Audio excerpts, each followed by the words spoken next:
Ela chegou num ponto que eu posso chamar de entardecer da vida. Já tinha perdido aquilo que era de mais valioso para ela e agora só restava morrer. E apesar de uma vida aparentemente sem sentido, Deus ainda tinha um propósito para a vida dela. Além disso, ela tinha algumas características que a distinguiam, apesar da sua dor e sofrimento. Vamos falar sobre isso hoje? Então, vem comigo!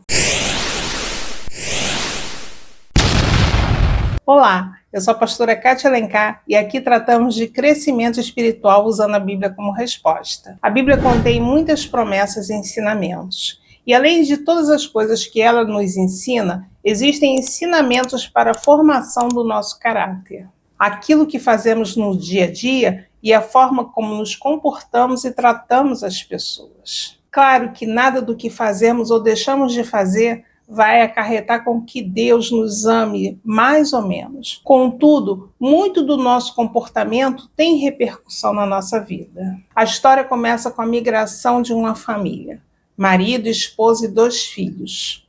Havia fome na terra que eles habitavam, então eles decidem partir para outra terra. Chegando lá, passado um tempo, o marido morre. E os filhos se casam com 2 mulheres daquela terra e posteriormente vêm a morrer também. E fica essa mulher desamparada com as 2 noras, num tempo em que as mulheres eram totalmente dependentes dos homens para sua subsistência.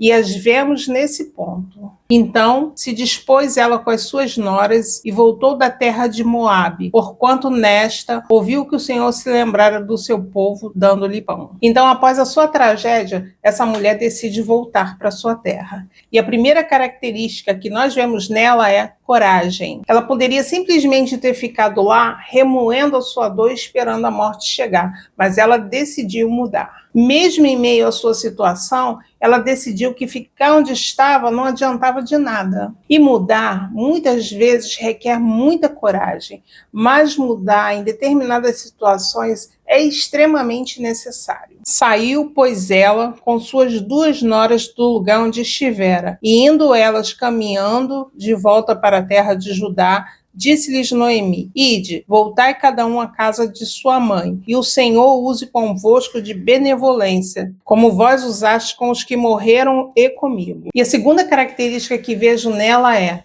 pensa na felicidade dos outros. Mesmo em meio à sua tristeza, ela pensa no bem-estar das suas noras, mandando que elas voltassem para casa, porque ela não tinha mais nada a oferecer para elas, mesmo correndo o risco de fazer a viagem sozinha. E ela não só sugere, como insiste que elas façam isso, liberando elas de qualquer senso moral que elas tivessem em relação a ela. Terceira característica: sabe reconhecer qualidades. Eu fico pensando quais as probabilidades de uma mulher conseguir não apenas uma, mas 2 noras que se dispunham a acompanhá-la. A não ser que essa mesma mulher tivesse a qualidade de extrair o melhor das pessoas. Então as vemos no momento de despedida. Uma decide acatar e voltar, e a outra decide ficar. Disse, porém, Ruth: não me enches para que te deixe e me obrigue a não seguir-te, porque aonde quer que fores, irei eu, e onde quer que pousares, ali pousarei eu. O teu povo é o meu povo, o teu Deus é o meu Deus. Então aqui vemos outra característica dessa mulher. Ela conseguia despertar amor e lealdade. Muito embora eu acredite que amor e lealdade diga mais a respeito de quem dá do que de quem recebe,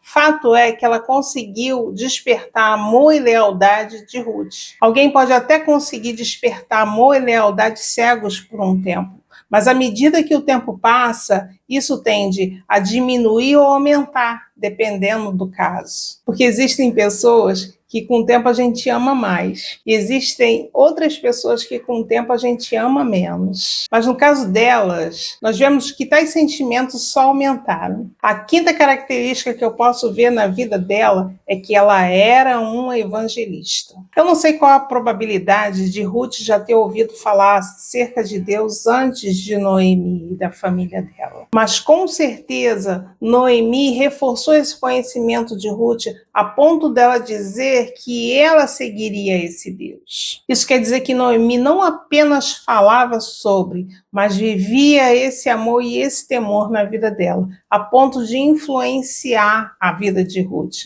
Porque nós sabemos que a palavra convence, mas o exemplo, ele arrasta. Então vemos Noemi voltando e se encontrando com seus antigos vizinhos. Então ambas se foram até que chegaram a Belém. Sucedeu que, ao chegarem ali, toda a cidade se comoveu por causa delas. E as mulheres diziam: não é esta Noemi? Porém, ela lhes dizia: não me chameis Noemi, chamai-me Mara, porque grande amargura me tem dado o Todo-Poderoso. Ditosa eu parti, porém o Senhor me fez voltar pobre. Por que, pois, me chamareis Noemi, visto que o Senhor se manifestou contra mim e o Todo-Poderoso me tem afligido? Então volta Noemi, com toda a sua tristeza e falta de compreensão com as suas perdas. Porque a vida é assim. Muitas vezes temos perdas e dores que não compreendemos. E acusamos Deus e nos entristecemos com Ele. Porque, afinal das contas, se Ele pode evitar essas coisas, por que Ele não faz? Por que as pessoas que nós amamos morrem? E o pior, por que muitas vezes temos que presenciar a morte dos nossos filhos antes da nossa própria morte? Eu, sinceramente, não sei a resposta dessas perguntas, mas vemos no caso de Noemi como Deus a restituiu. Assim, tomou Boaz a Ruth e ela passou a ser sua mulher, coabitou com ela e o Senhor lhe concedeu que concebesse e teve um filho. Noemi tomou o menino e o pôs no regaço e entrou a cuidar dele. Então Noemi instrui Ruth acerca de relacionamentos e ela se casa e tem um filho. E Noemi passa a cuidar dele como se fosse seu filho, e esse veio a ser o avô de Davi. E a partir daí, Noemi passou a ser vinculada à genealogia do Messias. Eu tenho certeza que se alguém perguntasse para Noemi, ela diria que ela preferia tomar conta dos filhos dos seus próprios filhos, mas ela ressignificou a sua dor. Nem sempre Deus vai nos dar tudo o que queremos e tampouco vai responder todos os nossos questionamentos, mas Ele sempre vai nos dar a oportunidade de ressignificar a nossa dor, principalmente para aqueles que confiam nele. E cabe a nós decidir o que nós vamos fazer. Se nós vamos ficar nos revolvendo no nosso sofrimento ou aceitar do Senhor aquilo que ele decidir que será um novo propósito para as nossas vidas. Medite bem nessas coisas. Tchau, fica com Deus, até a próxima.